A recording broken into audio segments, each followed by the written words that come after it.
kau beri padaku, oh guruku.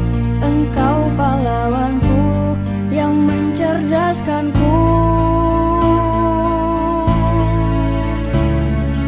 Pengorbananmu tiada henti, selalu membimbingku hari demi hari, hingga datang saat perpisahan, sedihku rasakan.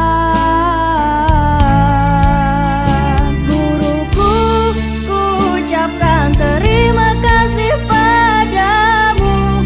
Ku tak dapat membaca dan menulis tanpamu.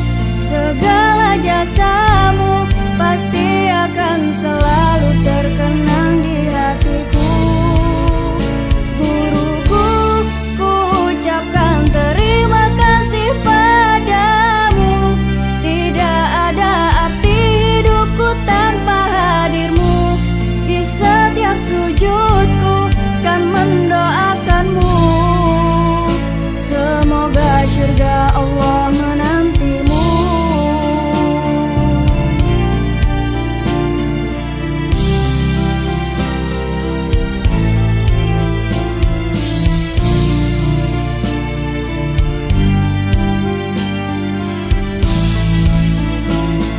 Sekian lama bersamamu, telah banyak ilmu kau beri padaku, oh guruku.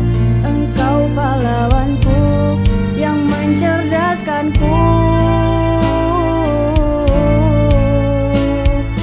Pengorbananmu tiada henti, selalu membimbingku hari demi hari, hingga datang saat perpisahan, sedihku rasakan.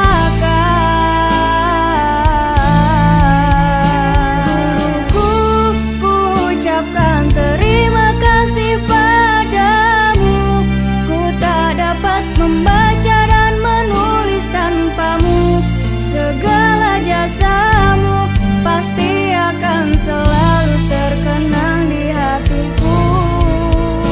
Guruku, ku ucapkan terima kasih padamu.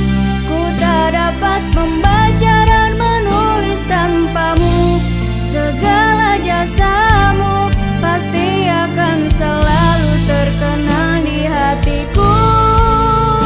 Guruku, ku ucapkan terima kasih padamu. Tidak ada arti hidupku tanpa hadirmu. Di setiap sujudku kan mendoakanmu. Semoga syurga Allah menantimu.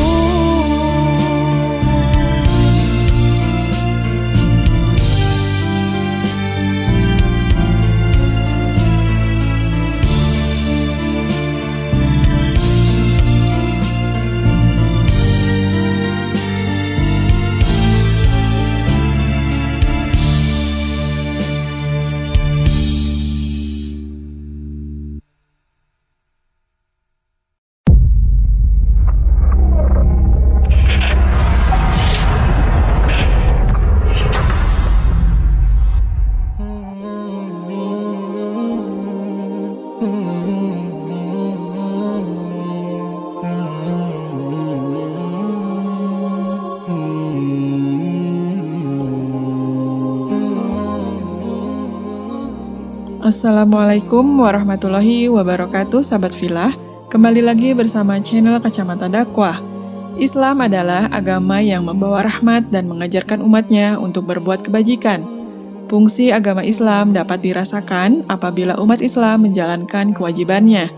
Salah satu kewajiban umat Islam adalah sholat. Tidak hanya sholat yang wajib, Islam juga menganjurkan umatnya untuk melaksanakan ibadah sunnah seperti sholat duha. Hal tersebut merupakan cara meningkatkan amal ibadah dan cara meningkatkan akhlak manusia. Salat duha adalah salat yang dikerjakan pada waktu duha atau antara waktu setelah matahari terbit hingga sebelum tengah hari dan merupakan salah satu macam salat sunnah. Sebagai umat Islam, selayaknya kita senang mengerjakan amal ibadah termasuk salat duha. Sholat duha memiliki banyak keutamaan. Sholat duha yang seharusnya memotivasi kita untuk mengerjakannya. Di antara keutamaan sholat duha tersebut adalah: pertama, pahalanya seperti bersedekah.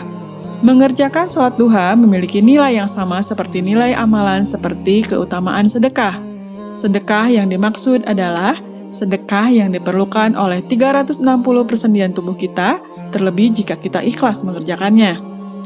Orang Islam yang mengerjakan sholat duha akan memperoleh ganjaran pahala sebanyak persendian itu. Sebagaimana hadis Rasulullah Shallallahu Alaihi Wasallam yang berbunyi, di setiap sendi seorang dari kamu terdapat sedekah. Setiap tasbih, ucapan subhanallah adalah sedekah. Setiap tahmid, ucapan alhamdulillah adalah sedekah. Setiap tahlil, ucapan la ilaha illallah adalah sedekah. Setiap takbir, ucapan Allahu Akbar adalah sedekah. Menyuruh kepada kebaikan adalah sedekah. Mencegah dari kemungkaran adalah sedekah. Dan 2 rakaat duha sebanding dengan pahala semua itu. Kedua, dicukupi kebutuhannya. Sholat duha yang dilakukan oleh seseorang di awal hari menjanjikan tercukupinya rejeki atau kebutuhan seseorang tersebut di akhir hari. Sholat duha merupakan sholat yang dilakukan untuk memohon rizki kepada Allah Subhanahu wa Ta'ala. Selain itu, Allah juga berjanji pada setiap umat Islam yang rajin melaksanakan sholat duha untuk mencukupi apa yang menjadi kebutuhannya, setidaknya kebutuhannya di sore atau di akhir hari. Janji Allah tersebut dapat ditemukan dalam sebuah hadis qudsi Rasulullah Shallallahu Alaihi Wasallam yang berbunyi, sesungguhnya Allah Azza wa Jalla berfirman, wahai anak Adam, cukuplah bagiku 4 rakaat di awal hari, maka aku akan mencukupimu di sore harimu. Janji Allah ini akan bisa menjadi penyebab hati gelisah dikarenakan kurangnya rezeki yang diperoleh serta mencegah bahaya putus asa bagi sebagian orang yang tidak diberikan rezeki yang cukup. Sholat duha adalah merupakan salah satu perantara agar keinginan cepat terkabul, seperti halnya kita mengerjakan sholat hajat. Ketiga, meraih ghanimah atau keuntungan yang lebih cepat. Orang yang dengan tekun mengerjakan sholat duha akan memperoleh ghanimah atau keuntungan yang lebih cepat atas izin Allah Subhanahu wa Ta'ala. Hal ini terjadi di zaman Rasulullah, di mana Rasul membandingkan orang-orang mukmin yang melaksanakan sholat duha dengan mujahid yang berangkat bertempur ke medan perang yang berjarak dekat dengan tempat tinggal mereka, lalu kembali lagi dengan cepat ke tempat asalnya dengan membawa ghanimah atau rampasan perang yang banyak dan tentunya kemenangan.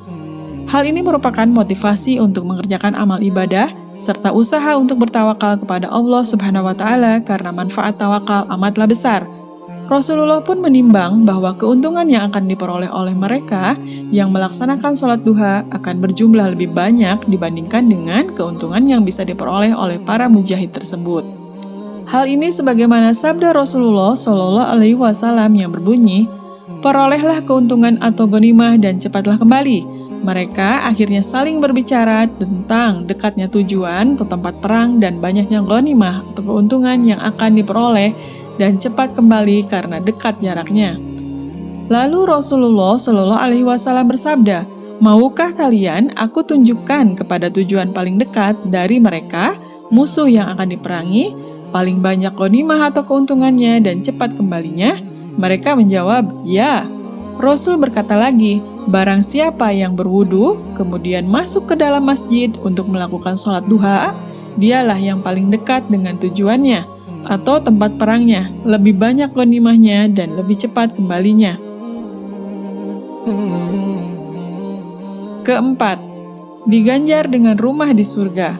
Orang yang selalu bersedia meluangkan waktunya untuk melaksanakan sholat duha 12 rakaat di awal hari akan dijanjikan ganjaran oleh Allah berupa sebuah rumah indah yang terbuat dari emas di akhirat. Hal ini menurut Anas bin Malik yang mendengar bahwa Rasulullah Shallallahu Alaihi Wasallam bersabda, siapa saja yang sholat duha 12 rakaat, Allah akan membuat untuknya sebuah istana yang terbuat dari emas di surga. Hadis riwayat Ibnu Majah. Kelima, mendapat pahala haji dan umroh. Orang yang melaksanakan sholat duha dengan tekun akan mendapatkan pahala haji dan umroh sempurna. Dari Anas radhiyallahu anhu berkata, Rasulullah bersabda, barang siapa yang mengerjakan salat fajar subuh berjamaah, kemudian ia setelah usai duduk mengingat Allah hingga terbit matahari, lalu ia salat 2 rakaat duha, ia mendapatkan pahala seperti pahala haji dan umroh. Sempurna, sempurna, sempurna. Keenam, menggugurkan dosa. Salat duha akan menggugurkan dosa-dosa orang yang rutin melakukan ibadah salat duha, meskipun dosanya itu sebanyak buih di lautan. Berikut hadis yang memperkuat hal ini. Dari Abu Hurairah radhiyallahu anhu, Rasulullah shallallahu alaihi wasallam bersabda, barang siapa yang menjaga salat duha, maka dosa-dosanya diampuni walaupun dosanya itu sebanyak buih di lautan. Hadis riwayat Tirmizi. Ketujuh, dibuatkan pintu khusus di surga.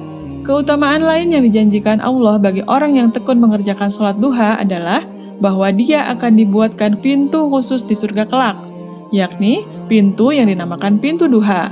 Dengan demikian, maka jelaslah bahwa orang yang tekun mengerjakan sholat duha memiliki kedudukan yang tinggi di mata Allah Subhanahu wa Ta'ala, hingga dibuatkan pintu tersendiri untuk memasuki surga, tidak memandang apakah ia muslim sejak lahir maupun mu'alaf.